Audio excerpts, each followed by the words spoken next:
The scrapes are actually healing. They're harder to see now.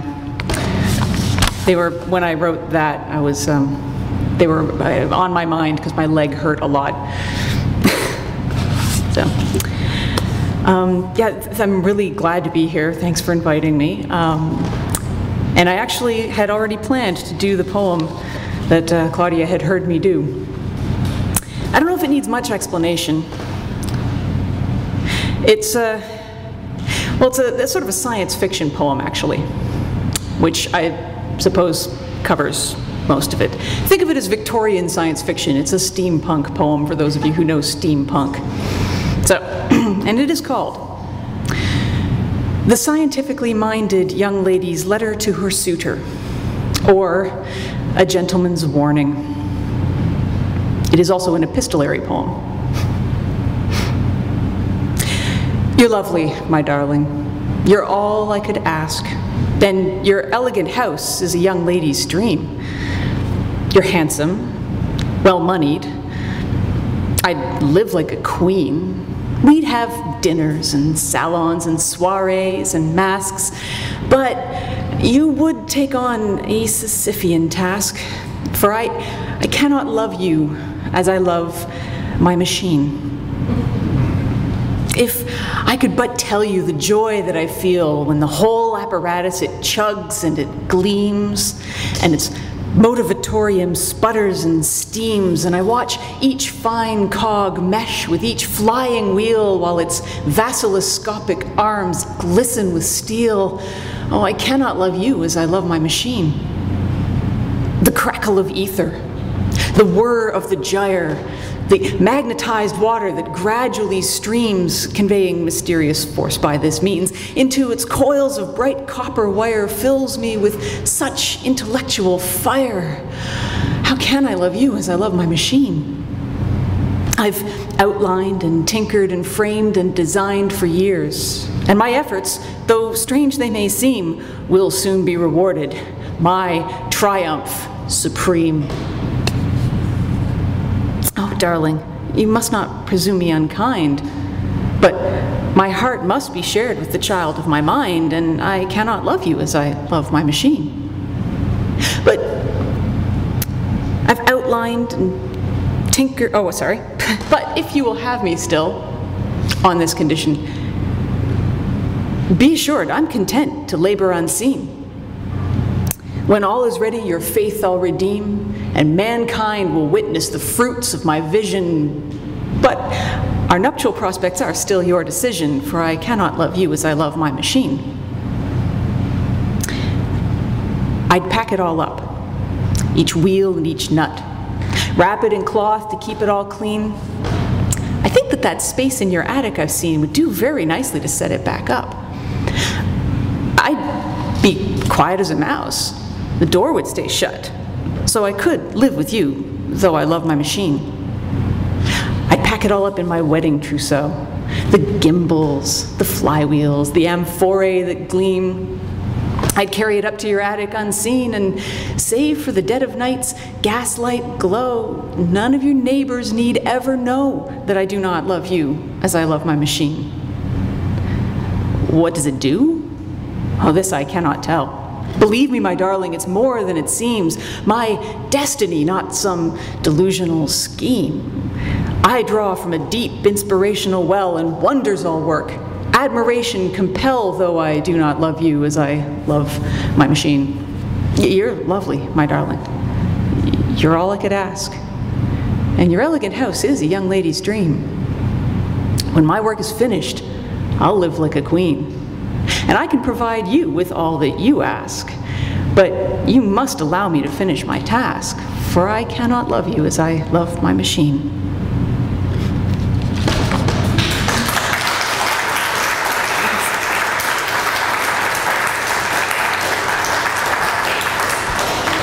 I wrote that one in a bit of a burst for a steampunk-themed show that I was doing with the storytelling and poetry group that I perform with regularly. They're called the Chimeras, chimeras.ca. There are 4 of us, 2 poets, 2 storytellers, and we were doing a show that was based in steampunk.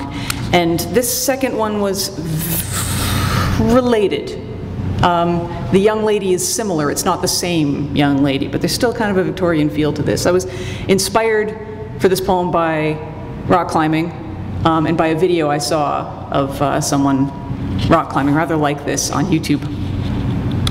Lady climber. She appears first as the bobbing of her black parasol over the hill. Tip first, then ribs, then the scalloped rim, along with her hat and the face beneath. And with purposeful feet she follows the track, skirts brushing the small branches aside, head high, umbrella prim. She switches fabric aside to clear the low pine. Stepping down the slope, she stops at a boulder, shouldering out from the woods, a glacial erratic, the playing stone of a god abandoned at the edge of the forest. She stops, looks up, considers, furls the parasol and leans it against a cedar trunk. A look around. Quick fingers unbutton the jacket, fold and lay it aside. There is, perhaps, a tiny smile.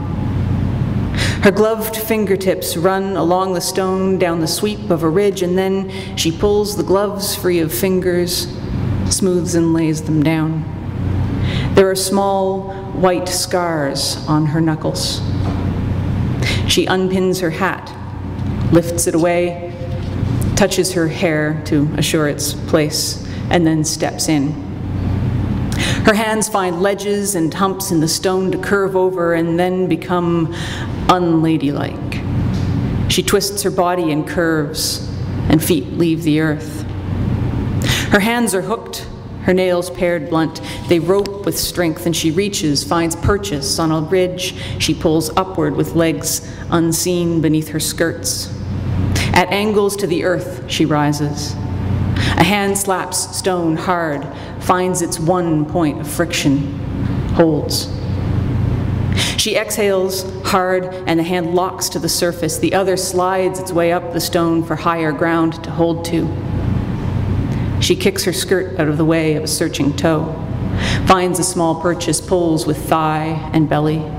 She bridges points of friction with her body. She is the arc. Small ledges, locked knuckles, crystals and flakes, a long line through the belly, the opposing forces of gravity and energy, the body, the body. A lady does not sweat, she perspires.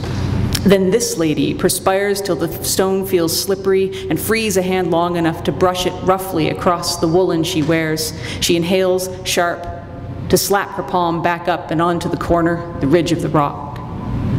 And a toe skips and scrambles upward, catches on fabric. Impatient, she kicks it aside, and she finds foothold and presses up, and then hands at her waist, she pushes down, and herself up. At the top of the boulder, she throws a leg wide and over, with its furl of skirt like a flag or a flourish, and she lifts and struggles herself over the edge. And then on level ground, she finds her feet within the circle of her skirts, pulls the hem clear of her toes, stands cautiously, straightens her back, looks around her from this new vantage. She smiles, and it is a smile entirely for herself. She walks delicately down the easy slope on the other side of the boulder, hops to the ground, collects jacket and parasol, pulls the silken gloves back up along scraped arms to the elbows, touches her hair once more, fixes her hat in place, unfurls her parasol, continues on her way.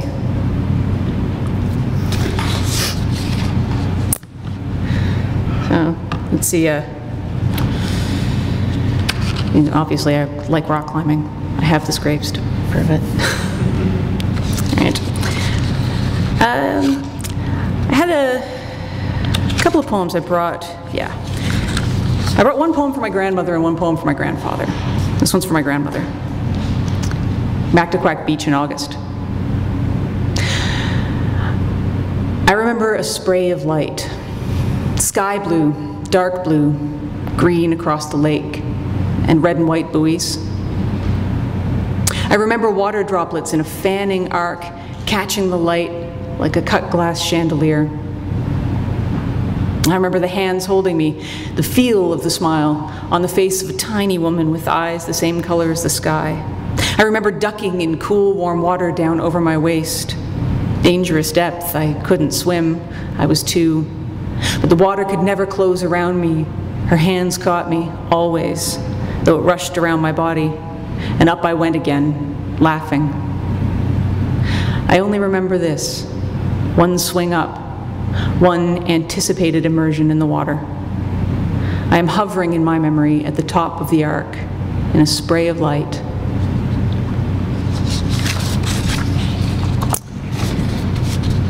And the one for my grandfather, he was from Newfoundland. He left Newfoundland in 1928, I think it was. So he was never actually a Canadian, which I figured, I realized that a little while ago. He moved to Detroit in Michigan, landlocked. Old sailors never die, he always said. They just go out with the tide.